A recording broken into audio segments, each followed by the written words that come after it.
Abyan may nga adlaw dira sa imo kag welcome gid sa aton nga palatuntunan ang Ilonggo Daily Light from God's Word Radio Broadcast. Sa aton padayon nga pagtuon sang 2 Corinthians, nagdulong sa aton sa sining duha ka bersikulo sa 2 Corinthians chapter 4 verses 3 and 4. Nagasiling ang balaan kasulatan, kag bisan ang aton maayong balita natabunan ini sa ila nga nagakawala. Sa ila bagay ang Dios sini nga kalibutan nagbulag sa mga painuino sa mga di matinuohon. Agod nga indi sila makakita sang kapawa sang maayong balita sang himaya ni Kristo nga amo ang larawan sang Dios. Kabay ang Ginoo magadugang sang paghangop kag ihibalo sa aton nga pagtuon kag pagpamalandong sa sining bahin sang balaan kasulatan. Si Apostol Pablo sa iyang pag-alagad sa Ginoo nakakita kag nakasugata sang mga kaaway, mga nagahatag sang kasamo kung kalibog sa mga pangunauna sa mga tao nga nagahandoman kuntani sa pagpamati sa maayong balita. Nagasiling ang 2 Corinthians 4:3, and even if our gospel be hid, it is hidden to them who are lost. Ini nga passage nagdeal nanungod sang nakita nga mga aligasyon halin sa iban nga mga tao dito sa Iglesia San Corinto nga si Pablo suno sa ila hindi matuod nga alagad sang Dios o kon apostol sang Dios tungod sining pila ka mga butang. Sila naghatag sang suhestyon nga may gintago siya nga katuyuan kag handom nga maiya-iyahon, o kon nga siya kag ang iya mga kaupdanan hindi matinud-anon sa ila nga mga dealings dito sa Corinto. Si Pablo nagdeklarar sa iya una nga bersikulo nga ginsulat nga ang opposite sang ila nga mga aligasyon amo ang matuod. Sila nagpresent o kag nagwali sang mensahe sang maayong balita sa tanan nga ila masugata nga may pagkatampad kag may pagkamatinud-anon. They were committed sa isa ka konviksyon nga hindi sila magpanginto ni bisan sino o kon magmanipulate, magsimbog sinang pulong sa Dios. Ila ginagda ang si bisan sino nga mag-evaluate, magsukod sang ila kabuhi kag sang ila mga pamaagi sa tubangan sa Dios. Kung bala sa pagkamatuod, ila makita ang dishonesty, ang falsehood sa sining mga alagad sang Dios. Karon sa sining bersikulo 3, si Pablo naghatag sang importante nga pagpatinaw. May kalainan gid man inang magpanginto nanungod sang maayong balita ni Ginoong Hesukristo kag inang wala ka mahangpan. Being deceived or being deceptive, and then lain man na ang being misunderstood. Iya pagid dugang ipahangop kag ilaragway sa sining sunod nga bersikulo nga ang mga dili tumulo, hindi mga tumulo, are simply hindi makakita sang himaya sang Dios.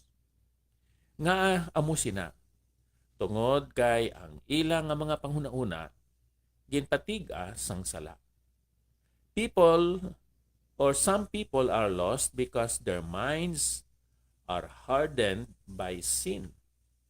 Ila nga ginpatiga ang ila kaugalingon pinaagi sa pagdugang pagsampaw pagid sang sala nga ila ginhimo. Amoy na ang problema dire sa Roma Kapitulo 1. Gabisan sa pagkamatod ang mga tao nakakita sang creation nga mo isa sa mga paagi nga ang Dios nagpahibalo kag nagpakilala sang iya kaugalingon. Ang hindi makita nga pagkahimpit niya nga amo ang iya walay katapusan nga gahom kag pagka Dios kutob sa pagtugas sang kalibutan nahantop sing maathag sa mga butang nga nahimo. Gani wala sila, hindi sila nga mga makasasala sing malibad. Tungod kay nagpatiga sila sa ila kaugalingon, sa ila pagpatuyang kag pagpakasala. Versikulo 24, gin patumbayaan sila sang Dios sa mga kailigbon sang ila mga tagipusoon sa kaiguan. Sa pagpakahuya sang ila mga lawas sa tunga nila. Sa versikulo 26 sa sining kabangdanan, ginpatumbayaan sila sang Dios sa mga balatyagon nga makahuluya. Ang ila kababainan nagbaylo sa mga paggamit nga kinaugali sa mga batok sa kinaugali. 28 kag sanglit nagdumili sila sa pagkilala sa Dios. Patumbayaan sila sang Dios sa paguna-una nga dunot kag sa paggawi nga di nagakaigo. Kung nagapadayon ang tao sa pagpatiga sang iya nga kasing-kasing pinaagi sa pagpadayon, sa pagdugang kag sa pagsampaw sa mga sala kag bisyo nga ila ginahimo, ang Ginoo magapatumbaya sa ila. Kag nga sila wala sa husto nga lugar. They are lost. Kag kung aton basahon ang 2 Korinto Kapitulo 4, versikulo 4, ari makita naton diri nga ang Dios sa sini nga kalibutan, si Satanas, amo mismo ang nagabulag sang ila mga espirituhanon nga mga mata. Sa ila bagay ang Dios sa sining kalibutan nagbulag sa mga painuino sang mga di matinuohon. Agod nga hindi sila makakita sang kapawa sang maayong balita sang himaya ni Kristo nga amo ang larawan sang Dios. Sa pagkamatod, some people are lost because of ignorance, because of carelessness, because of rebellion, because they have hardened their hearts. Ilagin patiga ang ila nga mga tagipusoon. Kag naglalain pagid tungod kay ang Dios sa sining nga kalibutan amo ang nagabulag sang ila mga painuino nga hindi sila makakita sang kapawa kag kahayag sang suga, no? Nga siling diri ang kapawa sang maayong balita sang himaya ni Kristo nga amo ang larawan sang Dios. Ang tao nga nagapadayon sa pagpakasala magapadayon nga sa wala siya sa husto nga lugar. Ang tao nga nagapadayon sa iya pagpakasala o kun mga bisyo, bulagon pagid siya sang Dios sa sining kalibutan sa iya painuino. Agod nga hindi siya makakita sang kapawa sang maayong balita ni Ginoong Hesukristo. Si Ginoong Hesukristo amo ang image, ang larawan sinang Dios nga hindi makita. Amo ini ang aton nakita diri nga ang mga tao nagsikway sa sinang kahayag o kung kapawa sang maayong balita. Sila hindi matinuohon. Buligan sila pagid ni Satanas nga mahimong bulag pagid sa kamatuoran kag sang kapawa sang maayong balita dira sa kay Kristo Jesus nga amo ang larawan sang Dios. Mamangkot abyan, ikaw bala nakita na? Are you found? or are you lost? Kabay kung tani nga imo usisaon ang imo nga panghuna-una, ang imo tagipuson, kag ang imo espirituhanon nga kahimtangan sa tubangan sinang matarong kag balaan nga Dios.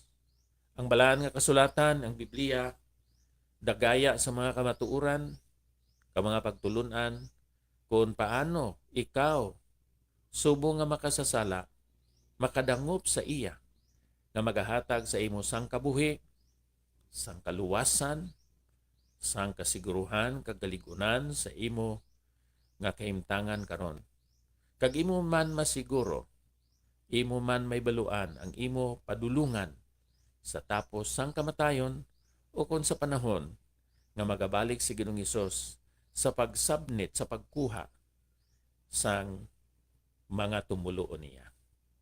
Usisa, abyan, ang imo kaugalingon sa sining adlaw. Are you lost or are you found in Christ Jesus? Diyos nga balaan, amay namon salamat nga may dalan sa pag-iskapo sa sining dalan padulong sa kalaglagan.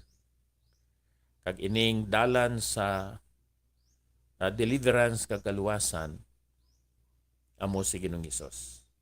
Ginpakilala diri sa balaan kasulatan.